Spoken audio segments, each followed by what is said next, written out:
या ठिकाणी आपण पाहिलं तर हा जवळपास आपला 250 एकरचा कॅम्पस आहे आणि या कॅम्पसमध्ये जवळपास आपण पाहिलं तर यावर्षी 230 प्रोजेक्ट पार्टिसिपेट झालेले आहेत आणि विद्यार्थी संख्या आहे जवळपास 700 ते पार्टिसिपेशनची आणि स्टॉल्स ह्या सगळ्या प्रकारचे आहेत 7वी ते 5वी ते 8वीपासून ते पर ऑर्गनायझेशन्सपर्यंत मोठे मोठे असे स्टॉल्स पण आहेत. तर या ठिकाणी त्या प्रत्येक जो सेक्शन आहे विद्यार्थ्यांचं ते आपापले प्रोजेक्ट घेऊन आलेलं आहे.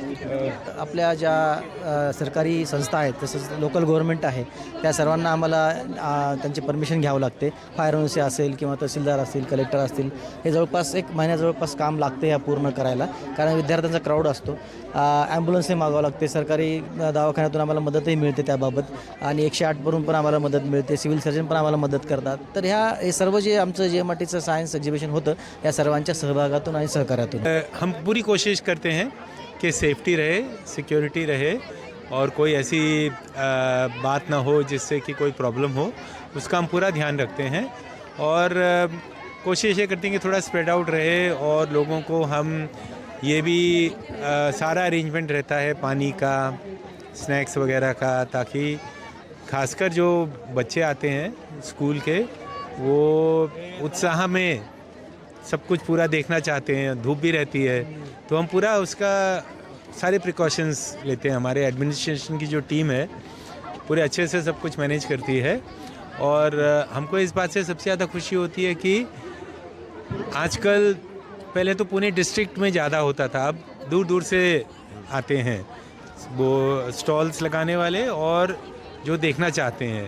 तो नासिक से, कोल्हापुर से, मुंबई से, जगह जगह से हमें रिक्वेस्ट आते हैं.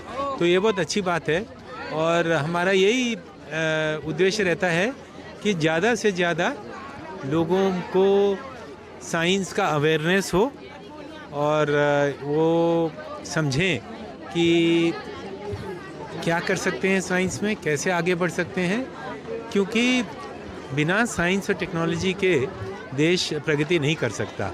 नेशनल साइंस डे का सेलिब्रेशन ये बहुत ही इम्पोर्टेंट है हमारे देश के लिए, क्योंकि हमारे देश अभी विकसित भारत के तरफ जा रहा है और हमको क्या है, हमको बेसिकली साइंस एंड टेक्नोलॉजी को और भी क्लोजली अपनाना चाहिए. और ये मुझे बहुत अच्छा लगा कि इतने सारे छोटे छोटे बच्चे आए हैं, स्कूल से, कॉलेज से आए हैं और ये लोग कुछ अच्छे अच्छे टेक्नोलॉजी का प्रदर्शन किया है जो हमको देखने को मिला. बहुत सारी इनोवेशंस है और मुझे लगता है कि ऐसे चीज़ों को जितना प्रमोशन किया जाएगा उतना अच्छा है. और मुझे ये बहुत ही गर्व फील हो रहा है कि I am a part of today's programme.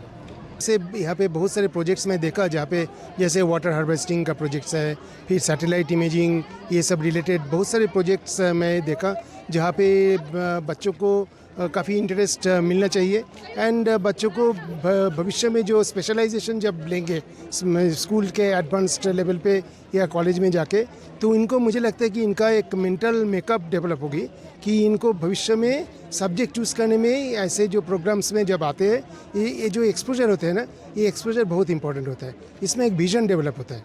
जो कल्चर अभी पुराना ज़माने का एग्रीकल्चर नहीं रहा, अभी एग्रीकल्चर में बहुत सारे टेक्नोलॉजी का जो प्रयोग हो रहा है, जैसे सैटेलाइट का जो इंफॉर्मेशन है उसको हम अपना रहे हैं.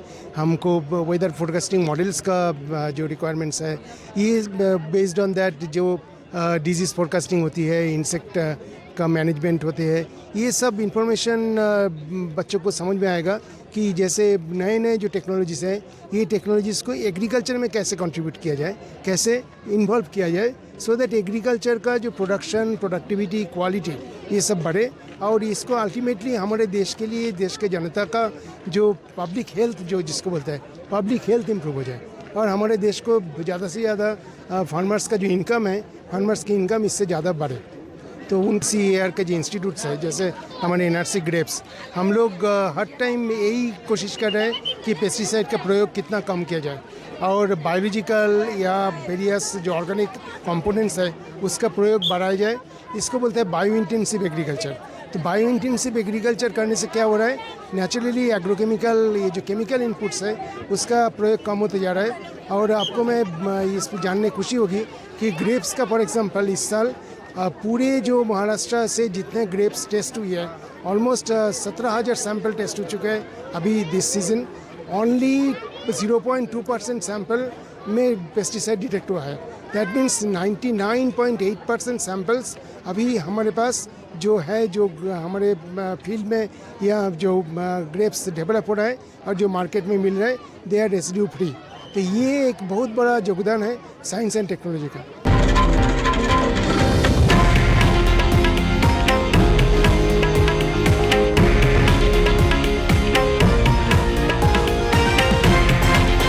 हे आहे देशातील नंबर 1 न्यूज नेटवर्क आणि आपण पाहत आहात TV9 मराठी, एकमेव।